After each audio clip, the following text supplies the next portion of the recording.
المغرب حنا مقبلين على مقابله ديال نصف نهائي كاس العالم، وهذيك المقابله ديال كاس العالم النهائي ان شاء الله اللي غنمشيو ليه هما المقابله اللي غتنقذ السنه الرياضيه ديال الفريق ياك.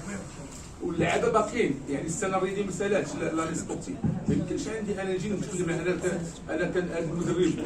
كاين دابا الان اللعابه بغيت نشكرهم على المجهودات ديالهم وكنطلبهم بانهم يجاهدوا اكثر باش يربحوا هذا كاس العرش ونحلوا هذا المشكل ديال مشاركه الرجاء في افريقيا. ما يمكنش الانسان يكون عاقل يقول لك انا غنبدل المدرب غدا ولا بعدا. ثانيا انا بعيد عن المسائل التقنيه، انا غنجي مدير رياضي ومدير تقني على مستوى ما غنقولش السميات ديالو ولا نبدا نقول سميتو اللي غيتكلف بهذه العمليه.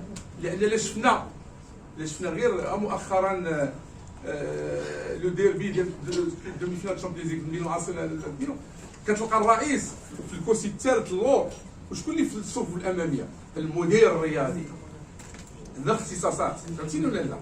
كتلقى هذاك الرئيس ديال مين ولا داك الشينوا اللي جالس في الكرسي الثالث في الصف الثالث ماشي في الصفوف الاماميه، واللي جالس قدام المدير التقني والمدير الرياضي جالسين قدام، هما اللي هادو هما الامور اللي بغينا. انا يمكن نمشي في الميدان التدبيري في ميدان التسيير ديال الامور، لان كرائي ما هو تقني غيكون ذوي الاختصاص، ولكن بمشاوره ما تنقولش غنعطيو الكارت بلونش باش يدير هذه الامور كلها.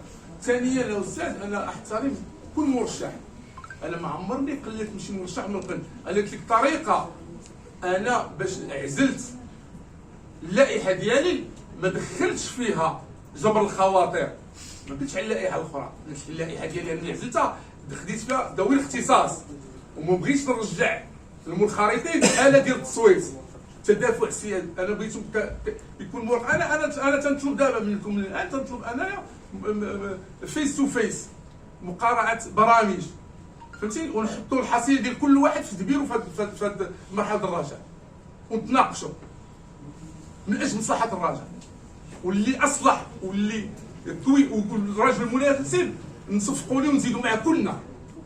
راه ماشي انا جيت باش ناخذ الرجاء ونخدم لها، انا يمكن نخدم معاك من برا ما عنديش مشكل، انا ما عنديش هاجس ديال الكراسي.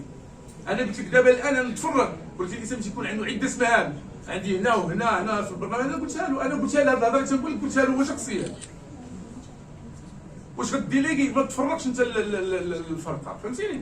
انا ماشي تندرب، انا تنهضر معاه ما عنديش انا مشكل. وهو صديق ماشي منافس ديالي، لان هو ماشي منافس ولا عدو، هو يمكن منافس سياسي، ولكن في الرياضه ما عندناش منافس هنايا. نقارع الافكار مرحبا من راه الاشاره قدامكم كلكم نتوما، ونجلسوا ونهضروا، وهاد الاسئله كلنا نحطوها ببديهاتنا ما عندناش مشكل، واللي نجح نصفقوا ليه. شكرا.